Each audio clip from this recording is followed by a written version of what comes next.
Army Agniveer GD और technical वालों के लिए आज मैं परसेंटेज चैप्टर का पूरे क्वेश्चन आज एक ही वीडियो में कराने जा रहा हूँ। चलिए स्टार्ट करते हैं। 36,000 का 10% का 50% का 25% का 20%। ये क्वेश्चन है, इसे आप ध्यान से पढ़िए। ये बहुत ही ईजी क्वेश्चन है, दिखने में इतना लंबा लग रहा है बट बहुत ईजी है। 36,000 का 10%, 10% का मतलब होता है 1/10। 1/10 यानी कि ये हो गया सीधे 3600, 10%। फिर उसके बाद क्या है 50%। 50% का मतलब होता है इसका आधा, 1/2। 3600 का आधा कितना होगा 1800।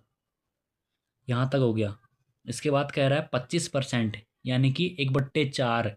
4 से डिवाइड करो सीधे, 4 चौको 16, 2 बचा, 4 पंचे 20, 450। अब लास्ट बचा 20%। 20% की वैल्यू होती है 1/5, यानी कि 5 से डिवाइड करूँगा तो 90 इसका आंसर आ जाएगा। चलिए बढ़ते हैं अगले क्वेश्चन की ओर। किसी संख्या में 20% की वृद्धि करने पर संख्या 600 हो जाती है, तो वो संख्या क्या है।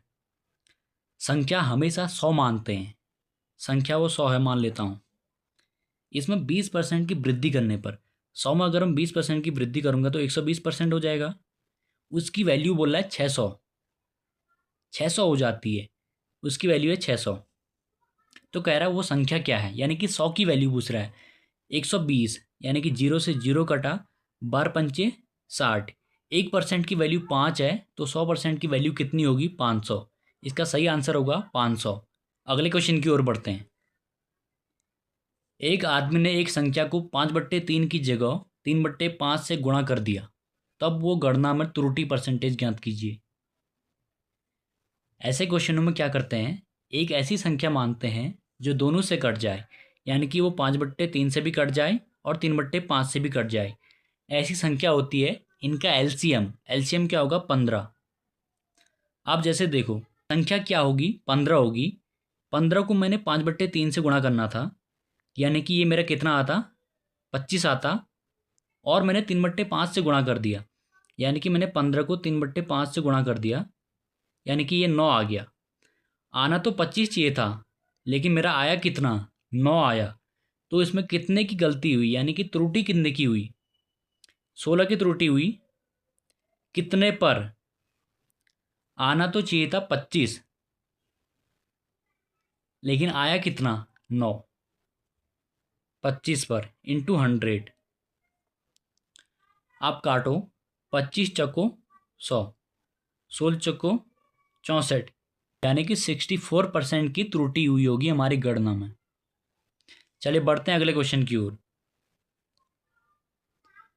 यह है एक संख्या में 10% की वृद्धि की, फिर 20% की कमी की, निवल वृद्धि या कमी परसेंट। इसके लिए एक फॉर्मूला लगता है सीधे सीधे, वो होता है a + b + ab/100। अब जहाँ पे वृद्धि हो रखी है 10% की वृद्धि कह रखा है, यानी कि प्लस का 10, फिर कह रखा है 20% की कमी, कमी यानी कि माइनस का 20, फिर प्लस ए की वैल्यू यानी कि +10 गुणा बी यानी कि -20/100। अब 10 - 20 प्लस माइनस माइनस 20.200, 200/100, यानी कि 2 हो गया। ये हो गया हमारा 10 - 20 माइनस का 2, यानी कि 10 - 22, दैट मीन्स माइनस का 12। अब माइनस का आ गया, यानी कि 12% की कमी।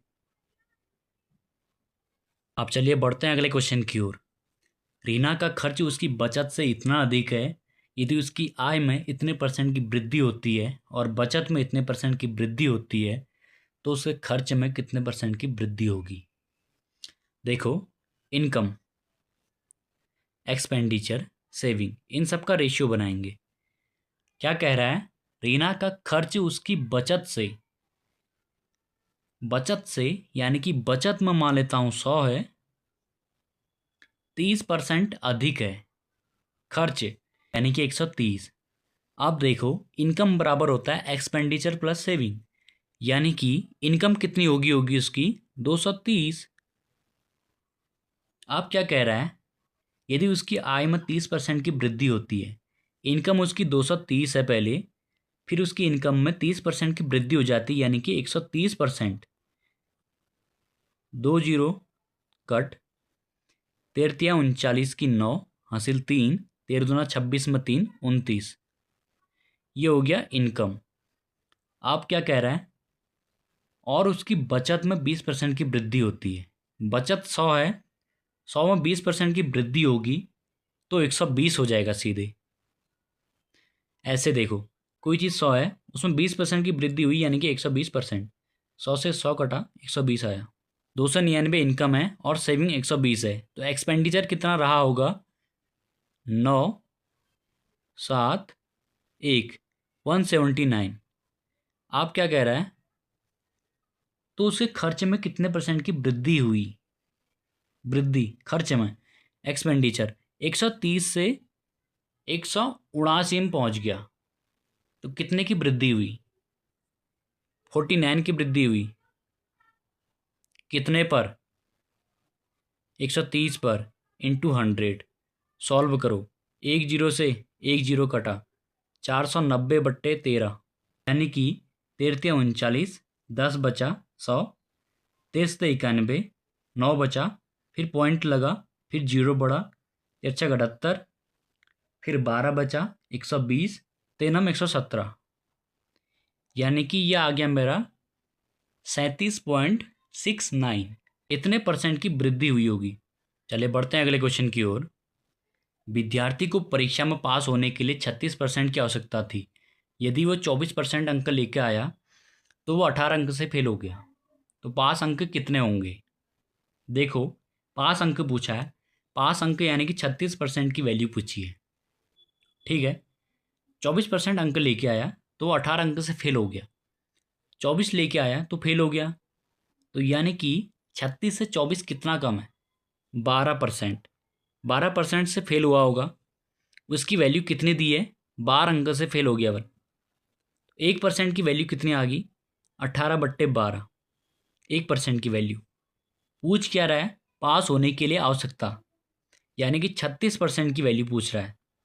12 36, 18 54, पासिंग नंबर जो होंगे वो 54 नंबर होंगे। चलिए बढ़ते हैं अगले क्वेश्चन की ओर। एक छात्र 30% अंक लाया, 45 अंक से फेल हो गया।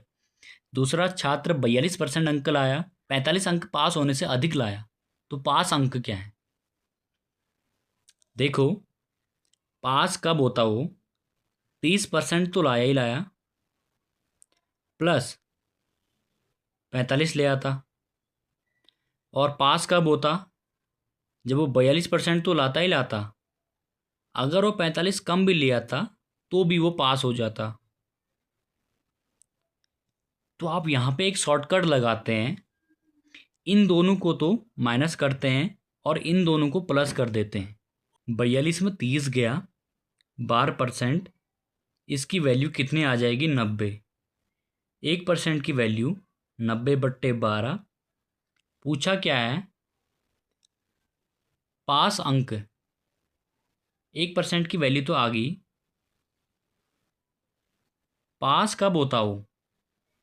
जब 30% लाता प्लस 45 अंक लाता। 1% की वैल्यू इतनी है, तो 30% की वैल्यू कितनी हो जाएगी? 30 से गुणा करेंगे प्लस का 45। अब देखो, 3 से काटते हैं इसे, 3 दशम 30, 3 चक्कू 12। अब कटाइए 2 से, 45/2 गुणा 10 प्लस 45। 2 से कटाए 5 बार, 45 गुणा 5 प्लस 45, यानी कि इसको हम सीधे कह सकते हैं 45 गुणा 6।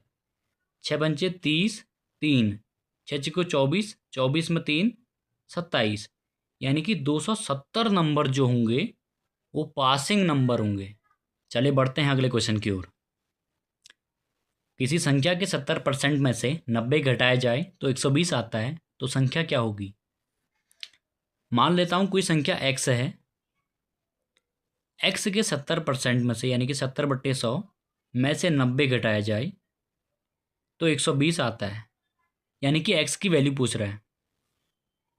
आप जैसे देखो, 1 जीरो से 1 जीरो कटा, ये आ गया मेरा 7x/10 बराबर 120 में 90 जोड़ दो। 120 में 100 होता है 220, यानी कि 210। अब 7 से काटो, 7 तियाँ 21, जीरो, एक जीरो यहाँ गुणा हो जाएगा, यानी कि x की वैल्यू 300 आ गई। चलिए बढ़ते हैं आखिरी क्वेश्चन की ओर।